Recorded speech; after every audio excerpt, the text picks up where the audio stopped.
ఒక దిక్కేమో రవీంద్ర భారతి తెలంగాణ ఆత్మాభిమానాన్ని, తెలంగాణ ఆత్మగౌరవాన్ని, తెలంగాణ ఉనికిని పొందబెట్టే ప్రయత్నము అంగరంగ వైభవంగా ప్రభుత్వ లాంఛనాలతోటి ఒక కిరాయి గొంతు ఉన్నటువంటి బాలసుబ్రహ్మణ్యం విగ్రహ ఆవిష్కరణ పూలతోని అలంకరించి ముఖ్యమంత్రి, అన్ని రాజకీయ పార్టీలు, బీజేపీ వాళ్ళు కూడా, మాజీ ఉపరాష్ట్రపతి కూడా వచ్చిందట, దత్తాత్రేయ గారు మాజీ గవర్నర్, వీళ్ళు ఇటువంటి వాళ్ళందరూ వచ్చి అలంకరణ చేసి ఒక పెద్ద పండుగ లెక్క చేస్తున్నారు. ఒక కిరాయి గొంతుగా తెలంగాణ పాటను పాడా అన్నటువంటి వ్యక్తికి, స్వరాష్ట్రము అనే ఆకాంక్ష ఆ పదాన్ని తీసేస్తేనే పాడతా అనే వ్యక్తికి అక్కడ విగ్రహావిష్కరణ జరుగుతున్నది. ఇటు పక్కకేమో మనకు అమరుల స్తూపం ఉన్నది. ఇది కట్టిన తర్వాత దీనికి ఇప్పటివరకు ఆవిష్కరణ జరగలేదు, ఇవాళటి రోజు వరకు కూడా. కానీ తెలంగాణ వచ్చిన తర్వాత కట్టింది ఇది అమర జ్యోతి. అక్కడ గన్ పార్క్ దగ్గర ఉన్నటువంటి ఎక్క యాదగిరి గారు కట్టినటువంటి వారు డిజైన్ చేసినటువంటి అసెంబ్లీ ముంగట ఉన్నటువంటిది కూడా ఆవిష్కరణ జరగలేదు. ఇది కూడా ఆవిష్కరణ జరగలేదు. ఇది ఆవిష్కరణ ఎందుకు చేస్తలేవు అని ఇప్పుడున్నటువంటి మావుడు సోగ్గాడు పోజులు కొట్టే ముఖ్యమంత్రి రేవంత్ రెడ్డి వచ్చి ఇక్కడికి వచ్చి రాహుల్ గాంధీని కూడా ఇక్కడ పట్టుకొచ్చి ఇక్కడ దూలాలకు అమరుల ఆత్మలు క్షోభిస్తున్నాయి, బాధపడుతున్నాయి, నీదెందుకు ఆవిష్కరణ చేయలేదని కేసీఆర్ను ప్రశ్నించింది ఇక్కడికి వచ్చి పీసీసీ ప్రెసిడెంట్. కానీ ఇవాళ ఆయనే ముఖ్యమంత్రి అయిన తర్వాత ఆయనకి ఏమాత్రం కొద్దిగానన్నా ఇంగిత జ్ఞానం ఉన్నోడు కనుక అయ్యేది ఉంటే ఆత్మవిమర్శ చేసుకుంటే, ఇవాళ ఇప్పుడు నీ పాలన వచ్చిన తర్వాత కూడా నువ్వు కూడా 2 ఏళ్ళు అయిపోయింది కదా, ఇప్పటిదాకా కనీసం అందులో అడుగు పెట్టలేదు. అది ఇప్పటివరకు ఆవిష్కరణ నోసుకోలేదు. బల్లులు గుడ్లు పెడుతున్నాయి, అందులో తేళ్ళు తొండలు తిరుగుతున్నాయి, అందులో పిట్టగూడ్లు పెడుతున్నాయి, గబ్బిలాలు తిరుగుతున్నాయి. నాయన మా అమరుల స్తూపమేమో అమర జ్యోతి ఏమో ఇట్లా పాడైంది. మీరేమో అక్కడనేమో మీరు ఒక ఆంధ్ర పెట్టుబడిదారి, ఆంధ్ర అహంకారం చూపించినటువంటి, ఇలా ఆంధ్ర అహంకారమే కనబడుతున్నది మొత్తం. అక్కడ వచ్చిన వాళ్ళు మొత్తము అది ఒక పక్కకున్నది, ఇక్కడ ఒక పక్కకున్నది. తెలంగాణ అంటేనే త్యాగాల చరిత. మాముల్లా రేవుల్లా మట్టి పొత్తిళ్ళల్లా తొవ్వా పువ్వుల తీరు అమరులుంటారు అని యాడ చూసినా కానీ, ఏ ఊర్లో చూసినా కానీ త్యాగాల చరిత్ర మాది. సిరిమల్లె చెట్టు కింద లచ్చుమమ్మో నువ్వు సినబోయి కూర్చున్నావు ఎందుకమ్మో అని ఇలా తెలంగాణలో ఉన్నటువంటి లచ్చుమమ్మలంతా చిన్నబోయి కూర్చున్నారు.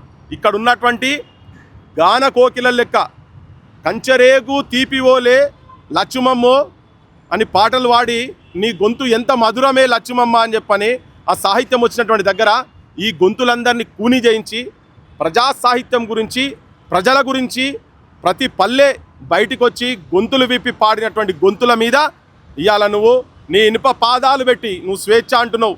నువ్వు రాసిన దాంట్లో ఒకటి ఉన్నది, నువ్వు బాగా పోజులు కొట్టి రాపించుకుంటున్నావు కదా, ఈ తెలంగాణ గడ్డ మీద వేస్తున్న ఒట్టు అని నువ్వు నీ పాటలు ఎన్నికల ముందు రేవంత్ రెడ్డి, ఈ తెలంగాణ గడ్డ మీద వేస్తున్న ఒట్టు పాలిస్తరా బతుకులు వెలిగేటట్టు నీ వెలుతురుకి ఇట్లున్నది.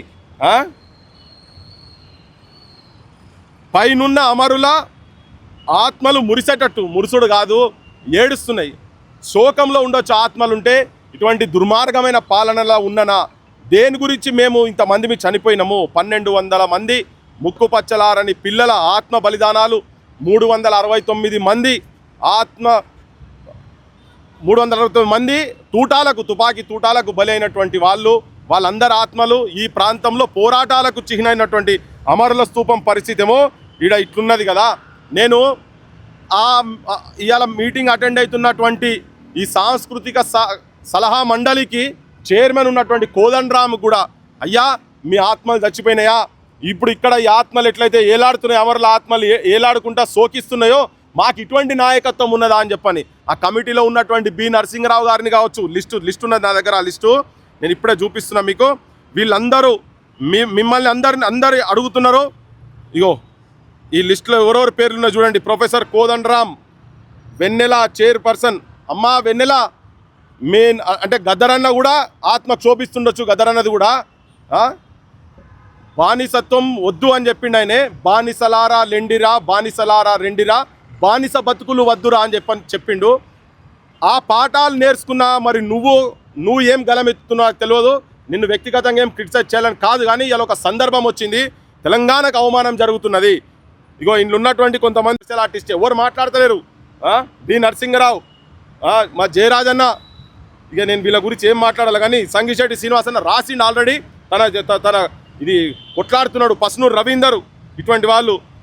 మా దర్వేళ్ళన్న, వీరులార వందనం, కాలేజీలో మండే నిప్పు కనికలు మీరు, విద్యార్థి సంఘాల వీరయోధులు మీరు, నెత్తూటి మడుగుల్లో ఎత్తిండ్రు పిడికిళ్ళు అన్నావు. ఆ విద్యార్థి సంఘాలకి వెళ్ళి వచ్చినటువంటి వాళ్ళు మరి మీరేం చేస్తున్నారు? మా పాట పాడిన అంజన్న ఏం చేస్తున్నాడు? మీరు మా ధూమ్ధామ్, మా నాగరాజన్న, మీ అందరికీ లోపట ఉన్నది, కానీ ఎక్కడో దగ్గర మీరు బ్లాస్ట్ కావాల్సిన అవసరం ఉన్నది, మీరు బయట పడాల్సిన అవసరం ఉన్నది. సాంస్కృతిక సలహా మండలిని మిమ్మల్ని ముందు పెట్టి ఇవాళ పస్నూరు రవీందర్ మాట్లాడుతున్నాడు, బయట మాట్లాడుతున్న మా జూకంటి జగన్నాథం అన్న కూడా ఇప్పుడు తన కూడా ఆర్టికల్స్ రాస్తున్నారు. చాలామంది వ్యతిరేకిస్తున్నారు. ముఖ్యమంత్రి, నువ్వు ఈ సలహా మండలిని అందరినీ నువ్వు మీటింగ్ పెట్టుకో, వీళ్ళు ఎంతమంది నీకు సపోర్ట్ చేస్తారో చూద్దాం. దీంట్లో ఈవెన్ వాళ్ళ మనుషుల్ని అందరినీ, ఈవెన్ గంటా చక్రపన్ని అన్న కాడికి వెళ్ళి మాట్లాడుతున్నా, వాళ్ళ గురించి కూడా చెప్తున్నా. అన్న, పోయిన గవర్నమెంట్లో నువ్వు ఉన్నావు, ఈ గవర్నమెంట్లో మళ్ళీ ఉన్నావు, మాకు ఇబ్బంది అనిపిస్తున్నది, మాకు బాధ అవుతున్నది, మీలాంటి వాళ్ళు మౌనంగా ఎందుకుంటున్నారు? ఆ పాడయ పదవులా ఘోషిస్తున్నాయి, ఆత్మలు ఘోషిస్తున్నాయి. తెలంగాణ ఆత్మ వంచన జరుగుతున్నది. ఒక పక్క కాడ రేవంత్ రెడ్డి తీసి దాన్ని ఇనాగ్రేషన్ చేస్తా ఉన్నాడు కదా, ఆత్మ వంచన జరుగుతున్నది. దీని గురించి కాదు ఇంతమంది చచ్చిపోయింది. ఒక ఫాల్తు పదవులు, పనికిరాని పదవులు. ఈ సలహా మండలిలో ఉన్నోళ్ళకు కూడా కనీసం జీతాలు లేవు, మన్ను లేవు, ఏం లేవు. ఉట్టిగా తీసుకొచ్చి మీ ముఖాలు చూపించి మిమ్మల్ని బద్నాం చేయాల్సి వస్తున్నారు. మీ అందరి మనసులో ఏమున్నదో మాకు ఎరికే, కానీ బయటికి రావాలి, మాట్లాడాలి. చెత్త కాగితం లేక నిన్న నేను ఇన్విటేషన్ ఎట్లయితే చింపి పాడేసిన్నో, మీరు కూడా మీకున్న పదవులు చింపి అవతల పాడేసేయండి. ఎవరెవరైతే పోయి ఆ గద్దెలలో కూర్చున్నారో, ప్రొఫెసర్ పిఎల్ విశ్వేశ్వరరావు సార్, నువ్వు కూర్చున్న కాడికి వెళ్ళి కూడా ఇప్పటిదాకా ఏం మారలేదు. ఆకునూరు మురళి ఏ ఉద్యమాలలో లేడు, ఆయన ఎప్పుడైనా పోతాడు, ఆయన పెద్ద పట్టించుకోవాల్సిన అవసరం లేదు. కానీ విశ్వేశ్వరరావు సార్, నువ్వు తెలంగాణ, నువ్వు చెప్పిన ఉపన్యాసాలు కూడా ఇని మాలాంటి వాళ్ళం చైతన్యవంతులమైనము. కానీ అలా నువ్వు పోయి ముఖ్యమంత్రి దగ్గర కూర్చున్నావు, ఏదో విద్యను ఉద్ధరిస్తా అంటే ఏం ఉద్ధరించలేదు, సంకనాకినట్టు అవుతున్నది ఇంకా విద్య తెలంగాణలో. ఇంత గొడవ జరుగుతుంటే కనీసం వ్యతిరేకించే వాళ్ళతో కనీసం ప్రభుత్వం చర్చలు జరపలేదు, కనీసం అహంకారం, దురహంకారం. ఇప్పుడు ఆయన అన్నాడు కదా, ఇనుప కంచెలు దించేస్తా అని అన్నాడు కదా, కాదు ఇనుప కంచెలతోనే చేస్తున్నాడు. ఇలా ఈడికి వచ్చేటందుకు నాకు కూడా చాలా ఇబ్బంది అయింది. ఇక్కడ ఇప్పుడు ఈ నిమిషంలో వ్యతిరేకిస్తున్నటువంటి వాళ్ళను పోలీస్ స్టేషన్లలో పెట్టినావు నువ్వు. ఆడ మొత్తం నీ పోలీసు ప్రహార, సెక్రటేరియట్, నీ అసెంబ్లీ, నీ గన్ పార్కు, రవీంద్ర భారతి, అమరజ్యోతి మొత్తం నీ పోలీసు వలయంలో మొత్తం నింపి ఇలా వాళ్ళు అక్కడ ఉన్నారు. కొంతమంది ఇబ్బంది పడుతున్నారు. కనీసం చర్చలు ఉన్నావు కదా, కరెక్ట్, ఆంధ్రోలన్నా చర్చ చేసిరు కావచ్చు, కానీ వీళ్ళు కనీసం చర్చ చేసిరంటే ఏం జరుగుతుంది, ఏమైతే చూసుకుందాం. ఇదే అహంకారం, ఇదే ఫ్యూడల్ అహంకారం అంటే గిట్లనే ఉంటుంది. నిన్న చూపించింది కదా, ఒక అఖిలేష్ యాదవ్ దాదాపు 70 మంది ఎంపీలు ఉంటారు ఆయనకు, 120 మంది 130 మంది ఎమ్మెల్యేలు ఉన్నారు. కాలు మీద కాలేసుకొని ఆయన పక్కకు ఒక గౌరవం కూడా ఇవ్వకుండా, ఒక చైర్ లేకుండా, అంటే నెత్తికెక్కింది రేవంత్ రెడ్డికి, నెత్తికెళ్ళి. కొందరు అంటున్నారు, అరే నువ్వు రేవంత్ రెడ్డి గురించి ఎందుకు ఇంత మాట్లాడుతున్నావు? మరి ఆయనే కదా ఇప్పుడు ఎవరు ఇవన్నీ, నేను పాటలు పాడి వినిపించినా కూడా ఆయనే కదా. మా గద్దర్ నరసింహకు ఇటువంటి వాళ్ళకు నేను విజ్ఞప్తి చేస్తున్నా, అన్న బంజైరి, ఈయన భజన బంజైరి, రెమ్మల రెల్లు రేవల రెల్లు వచ్చిండ్రు అని ఇవన్నీ పాటలు దయచేసి బంద్ చేయండి. ఆయన తెలంగాణకు కంప్లీట్గా వ్యతిరేకం చేస్తున్నారు. మీరు ఇంకెవరికైనా పాటలు పాడరు, కానీ ఇటువంటి నాయకులకు మాత్రం దయచేసి మీరు పాటలు పాడొద్దు. నీకు కూడా నిన్ను పిలిచి ఒక శాలువ కప్పినోడు కూడా కాదు ఆయనే, కానీ అన్ని నీ తెలంగాణ తిరుగుతున్నాయి కదా. రాసేటోళ్ళకు పాడేటోళ్ళకు కూడా విజ్ఞప్తి చేస్తున్నా, ఇదొక పాయింట్, ఇదొక డెడ్ లైన్ కావాలి. తెలంగాణకు ఇంతమంది సావులకు సార్థకత లేకుండా వీళ్ళ త్యాగాలను బొందబెట్టే రీతిలో ప్రవర్తించినటువంటి ముఖ్యమంత్రికి ఈ రోజు నుంచే తెలంగాణ, ఇవాళ పొద్దున మాట్లాడుకుంటూ ఒక పెద్ద మనిషి రైటర్ మాట్లాడుకుంటూ చెప్పిండు, పృథ్వీ ఎక్స్ట్రీమ్ అయిపోయింది, ఇది జాలింగా ఇక్కడ నుంచి స్టార్ట్ కావాలి, ఎక్కడో దగ్గర స్టార్ట్ కావాలని. ఎంతో ఆశలతోటి నిరుద్యోగులు కూడా బయటికి వచ్చి నిన్ను అందరు సపోర్ట్ చేస్తే ఇలా వాళ్ళను లట్లతో కొడుతున్నాను, వాళ్ళే గుండెల మీద దంతున్నావు. మన యూనివర్సిటీ పోయి నువ్వు చేసింది ఏం లేదు, అక్కడ ఏం ప్రకటించలేదు, ఉద్యోగాలు ప్రకటించలేదు. ఆఖరికి నిన్ను కొమ్మలు ఇరిసి లట్లు పట్టుకొని వచ్చే కాడికి వచ్చింది.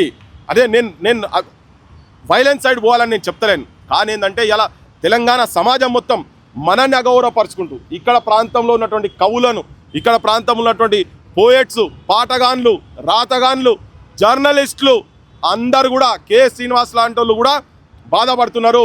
అల్లం నారాయణ అసంటి వాళ్ళు కూడా మాట్లాడినరు. ఇలా అందరు బయటికి రావాలి, బయటికి వచ్చి కూర్చోవాలి, దాన్ని తెరిచిన దాన్ని కూడా బంద్ చేపియాలి. ఇలా తెరుస్తున్నారు వాళ్ళు, అక్కడ అన్ఫ్లాగ్ చేస్తున్నారు, దాన్ని మొత్తం అన్కవర్ చేస్తున్నారు. కనుక అది బంద్ చేసేటట్టు అందరూ మొత్తం బయటకు వచ్చి మాట్లాడాల్సిన అవసరం ఉంది. సుబ్రహ్మణ్యం ప్రపంచ గాయకుడు కాబట్టి 2 రాష్ట్రాల్లో కూడా అతని విగ్రహాన్ని పెట్టి ఎందుకు తెలంగాణలో పెట్టనివ్వమని చెప్తా ఉన్నారని చెప్పి కళాకారులకు బౌండరీలు కడతారని చెప్పేసి కూడా అడుగుతారు. ఆయనే ఈ ప్రాంతానికి ఆంధ్ర ప్రాంతానికి చరిత్రలో డిఫరెన్సెస్ ఉన్నాయి. ఎట్లా డిఫరెన్స్ ఉందంటే ఈ ప్రాంతం అస్తిత్వం గురించి ఈడ ప్రజల జీవితాల గురించి ప్రజల సమస్యల గురించి సాహిత్యం రాసి జనం లోపల ఉండి కొట్లాడి జైల్లో పాలైన వాళ్ళు. మీకు ఈ సందర్భంలో ఒక వీడియో నేను మీకు చూపించదలుచుకున్నా. నేను మా గూడ అంజన్న ఒకసారి ఒక సందర్భంలో తన ఒక పాట వాడిండు రవీంద్ర భారతిలో. ఆ పాట పాడుకుంటూ తన చెప్తాడు అంటే ఇక్కడ పాడుడు ఎంత ఇంపార్టెంట్ అనే దాని విషయంలో చెప్తా ఉంటాడు తన.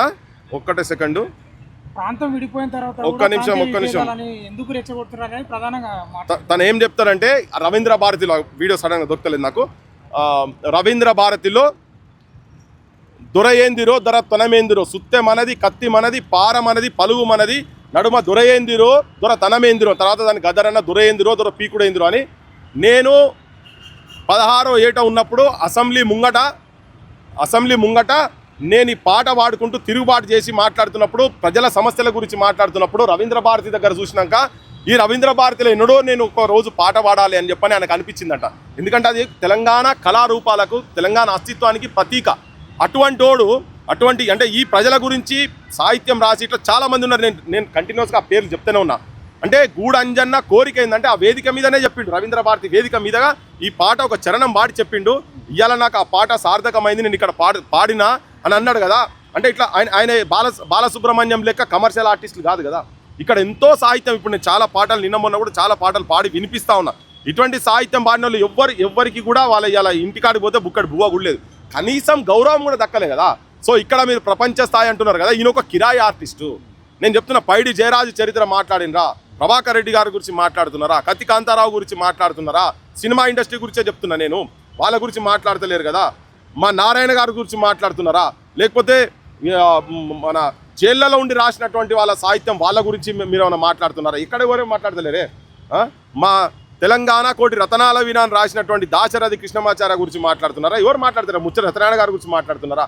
ఇంతెందుకు గద్దరన్న విగ్రహమే పెట్టాలి కదా ఫస్ట్. గద్దరన్న కన్నా పెద్ద మొగోడు అయినా పెద్ద ఐకానా? అంటే తెలంగాణ ఉద్యమకారులంతా కలిసి ప్రభుత్వానికి వినవిస్తలేరు అనేది ప్రధానంగా ఇప్పటిదాకా వాళ్ళు మాట్లాడింది. అరే 10 రోజుల నుంచి కోడి కూతాయి కూస్తున్నదబ్బా.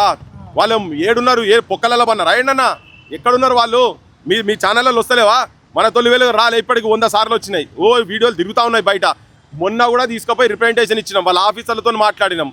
ఏం రిప్రజెంటేషన్ ఇవ్వాలి వాళ్ళకి తెలియదా? నేను ఇంకొకటి అడుగుతున్నా, పొన్నం ప్రభాకర్ గారు, మా వివేక్, తర్వాత మధు యాస్కి, అంజన్ కుమార్, మీరందరూ ఎంపీలు ఉండే కదా, మీరు పార్లమెంట్లో కొట్టాడారు కదా, మీకు బాధ అనిపిస్తలేదా? ఆ విగ్రహాలు చూస్తుంటే, ఆయన ఇప్పుడు బాలసుబ్రహ్మణ్యం విగ్రహం చూస్తుంటే మీకు బాధ అనిపిస్తలేదా? మీరు కూడా లాస్ట్లో పార్లమెంట్ ఉన్నప్పుడు మీరు కొట్లాడారు కదా, కేసీఆర్ రానప్పుడు మీరైతే ఆడ ఉన్నారు కదా, మీరు కూడా అమ్ముడు పోయినరా? ఆఫ్టర్ ఆల్ చిన్న పదవుల గురించి ఒక్కడు మాట్లాడే సోయలేదా మీకు? లేదా మీరు బలహీనులా? మీరు మంత్రి పదవి ఉండి ఉంటే వేస్ట్ కాదా మీరు? ఏంది ఒక్కరు కూడా మాట్లాడరా మీరు? నేను నిస్సహాయంగా లేను, ఏదో మిమ్మల్ని అర్జిస్తున్నాను అనుకోకండి, కానీ తెలంగాణ ప్రజలకు వాస్తవం తెలియజెప్పే ప్రయత్నం చేస్తున్నా. ఈయన మీ పీసీసీ ఎక్కడ ఉద్యమంలో ఎక్కడున్నా మాకు ఎరకలేదు, కానీ అందరు బానిసలు అవుతారా? ఆయన ఇంకా మంత్రి పదవి రావాలనుకుంటున్నాం. రేపు పొన్న ప్రభాకర్ ఉడవికి తనని పెడతారట, ఆయన ఇంకో గౌడ్ సాబ్ పెడతాడు నిజామాబాద్ ఆయనను. అరే దాని గురించి ఆయన ఆశలు ఉన్నాడేమో. వీళ్ళందరికీ చెప్తున్నా, ఈవెన్ కొంతమంది మేధావులు టీఆర్ఎస్తో పోయినటువంటి వాళ్ళు ఉన్నారు, కొంతమంది మేధావులు ఇప్పుడు కాంగ్రెస్తో పోయినటువంటి వాళ్ళు. అరే ఏం పోయే కాటికి దగ్గరైన వాళ్ళు కూడా ఎవరు మాట్లాడతారు? మాట్లాడరు. మీ లోపల ఉన్నది, కొంతమంది నాకు ఫోన్లు చేసి పర్సనల్ మాట్లాడుతారు, లే ఇది జరగవద్దు, ఇది అడ్డుకోవాలి అది అని అంటున్నారు. కానీ ఇప్పుడు జరుగుతూనే ఉన్నది. ఇది బాల విగ్రహంతోనే ఆగిపోద్ది అనుకుంటున్నా, ఇంకా విగ్రహాలు వస్తాయా ఏంటి? బరాబర్ ఇప్పుడు రోషయ్య కాడికి వెళ్ళి మొదలైంది. రోషయ్య విగ్రహం పెట్టినప్పుడే అప్పుడే అడిగిన, అయ్యా ఆయన సమైక్య రాష్ట్రంలో ముఖ్యమంత్రి కాబట్టి అని చెప్పినప్పుడు, మరి సమైక్య రాష్ట్రంలో ముఖ్యమంత్రి ఉన్నప్పుడు చెన్నారెడ్డి గారి విగ్రహాలు ఎన్ని ఉన్నాయి ఆంధ్రాలో? అంజయ్య గారి విగ్రహాలు ఎన్ని ఉన్నాయి? పివి నరసింహారావు పేరు మీద ఉన్న జిల్లా పెట్టినరా? చెన్నారెడ్డి పేరు మీద ఉన్న జిల్లా పెట్టినరా? రాజకీయంగా ఆలోచిస్తే ఇనాక మొన్న మైత్రివనంలో మళ్ళీ ఎన్టీ రామారావు విగ్రహం గురించి మాట్లాడాడు. ఆ మాట్లాడే క్రమంలో అయితే ఎంత ఆవేశంగా అంటే అరే ఎవడన్నా మాట్లాడే దుర్మార్గుడు ఉంటే వాడిని మూసిలేసి తొక్కుతా అన్నాడు. అరే ఈ మూసిలేసి తొక్కుడు భాష ఎక్కడిది? అంటే తెలంగాణ వాదులను తొక్కుతావాను అంటే ఇంకా ఆయనే ఆంధ్ర వల్ల చేతులలోనే ఉన్నాడు. అక్కడ చంద్రబాబు గవర్నమెంట్ 1, ఇక్కడ చంద్రబాబు గవర్నమెంట్ 2. ఓకే, ఇవి రెండు కలిసి చేస్తూ ఉన్నాయి. మరి అట్లా ఇప్పుడు ఇక్కడ గదరన్న గురించి మాట్లాడు కదా, గదరన్న ఇప్పుడు నిన్న మొన్న ఇక్కడ గదరన్న విగ్రహం తెల్లాపూర్లో పెట్టేటప్పుడు ఈయన పర్మిషన్ ఇయ్యలే, రేవంత్ రెడ్డి పర్మిషన్ 3 రోజులు కొట్లాడిరు వాళ్ళ. వరంగల్లో కంచైలయ్య గారు, రాహుల్ గాంధీ గౌరవించేటువంటి కంచైలయ్య గారు కూడా వరంగల్లో మేమందరం అప్లికేషన్ పెడితే వరంగల్లో గదరన్న విగ్రహానికి పర్మిషన్ ఇయ్యలే ఈ గవర్నమెంట్. మీరు అడిగిన కదా ఇంతకుముందు, ఎవరు అప్లికేషన్ ఇయ్యలేని, వరంగల్ ఇయ్యలే విగ్రహం పెడతామంటే. మీరు అనుకోరి ఉన్నది కంచైలయ్య గారిని అడగండి. నాకు మొన్న కంచైలయ్య గారు కూడా మాట్లాడిరు ఏంది ఇదని. మేము పెడతామని అప్లికేషన్లు పెడితే ఇయ్యరు. ఆయన కూడా శుభలేఖ సుధాకర్ అట వచ్చాడు ఇక్కడ కిరాయి పాటలు రాసేటోళ్ళు కిరాయి గొంతులకు వాళ్ళకు పెట్టేందుకు వాళ్ళకు రాజకీయంగానే వాళ్ళే పెట్టుకుంటారట. వీళ్ళు జీవో తీస్తారట, జీవో తీసి పెట్టిరు. నీకు ఇది ఓపెన్ చేసే జీవో చేసే శాతం అయితే లేదు నీకు. ఏది తర్వాత నువ్వు రాజీవ్ గాంధీ విగ్రహం పెడతావు ఇక్కడనే నీ ముంగట. ఈ మధ్యలో ఎవరిది ఉండాలి, తెలంగాణ తల్లిది ఉండాలి. అడుగడుగున అవమానపరుస్తున్నాడు ఆయనే. దోషిట్లకెళ్ళి బతుకమ్మ తీసేస్తేవి, నీ పార్టీ సింబల్ ఇట్లా ముంగట పెడుతుంది మా తెలంగాణ తల్లి విగ్రహంలో. అంటే ప్రతి దగ్గర ఈయన తెలంగాణ అస్తిత్వాన్ని మరిపించేటువంటి ప్రయత్నము చాలా భీకరంగా చేస్తూ ఉన్నాడు రేవంత్ రెడ్డి. ఇది యాక్చువల్గా ఏంటంటే అంత యావత్ తెలంగాణ ప్రజలకు కూడా నేను విజ్ఞప్తి చేస్తున్నా ఏంటంటే ఇది ఒక కుట్ర జరుగుతున్నది, తెలంగాణ అస్తిత్వాన్ని బొందబెట్టే కుట్ర జరుగుతున్నది. కాబట్టి ఇది ఒక విగ్రహం అంశం కాదు, ఇది చాలా అంశాలు ముడిపడి ఉన్నాయి దీన్ని వెనకాల. కనుక ఇక్కడ భూములు పోతున్నాయి, మన భూములు నాశనం పట్టిస్తుండ్రు. ఆంధ్ర ప్రాంతానికి సంబంధించినటువంటి వాళ్ళు మీరు చూడండి, నిన్న మొన్న దాకా ఎలక్షన్లలో బిజీగా ఉన్నారు కదా మన వాళ్ళు. ఇప్పుడు చూడండి, తిరిగే చూడండి వాళ్ళు ఏ భాష మాట్లాడుతున్నారు చూడండి. మనం అడిగిన దానికి ఒక్కటి కూడా జవాబు చెప్తలేరు, కానీ అమ్మ నా బూతులు తిడుతున్నారు వాళ్ళు. ఇక్కడ బతికొస్తందుకు వచ్చారు మీరు, కానీ ఇక్కడ మా పొట్ట కొడుతున్నారు. తిన్నింటి వాసాలు లెక్కబెట్టుడు కాదు, తిన్నింటి వాసాలు తగలబెట్టే ప్రయత్నము ఆంధ్ర పాలకులు చేస్తున్నారు. వాళ్లకు చెప్పులు బూట్లు మోస్తున్నాడు రేవంత్ రెడ్డి ప్రభుత్వం అని చెప్పదు. గూడంజన్న వీడియో చూడండి ఒకసారి.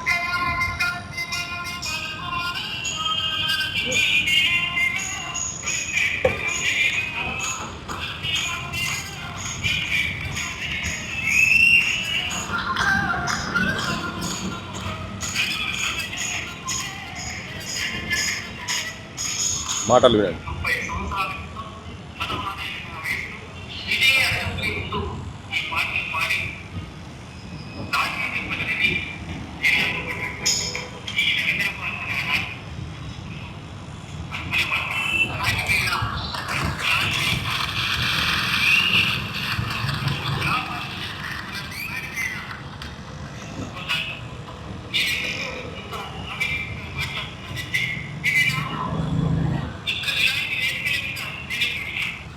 ఇది 30 సంవత్సరాలు ఈయన చనిపోయే ముందు అప్పటికి అసెంబ్లీ ముంగట ఈ పాట పాడి లాఠీ దెబ్బలు తిని జైలుకు పోయిన నేను. అప్పుడు నా కళ ఈ రవీంద్ర భారతి వేదిక మీద పాట పాడాలని చెప్పని తన కళ, ఇది తన వీడియో, తన మాట్లాడింది. మరి ఇటువంటి వాళ్ళై ఇటువంటి ప్రజా పోరాటాలు చేసినటువంటి వాళ్ళై ఉండాలనా, లేకపోతే ఇటువంటి ఒక కిరాయి సరుకు ఎవరికి పైసలు ఇస్తావానికి పాటలు పాడేటోని అటువంటి ఉండాలనా? ఎవరు ఈ ప్రాంతానికి, ఆ కళామ తల్లికి కూడా ఈ అస్తిత్వానికి ఎవరు గౌరవం తీసుకొస్తారనేది ఇక్కడ నేను అడగదలుచుకున్న పాలకులను.